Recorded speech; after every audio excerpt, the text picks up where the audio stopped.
अस्सलाम वालेकुम नाज़रीन ग्रामी, मैं हूं आपका मेज़बान मोहम्मद इरफान और आज आप देख रहे हैं इरफान एडिटिफिकेशन। नाज़रीन ग्रामी, आज की इस वीडियो में हम आपको बताने वाले हैं 149 ट्रेलर के दूसरे ट्रेलर के बारे में। नाज़रीन ग्रामी, दो किरदारों को खात्मा कर दिया गया है। वो किरदार कौन से हैं इसके बारे में डिफरेंट करने वाले हैं।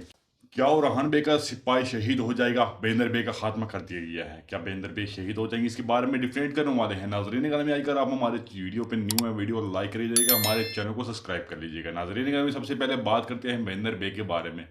कुछ दिनों पहले मैंने आपको बताया था कि बेंदर बे इस सीरीज को छोड़ने वाले हैं। नजरी नामी, जैसा कि हमने बताया था वैसे ही हो रहा है। बेंदर बे यानी 149 को एपिसोड में आपको इसका खात्मा कर दिया जाएगा, यानी इसको सीरीज से हटा दिया जाएगा।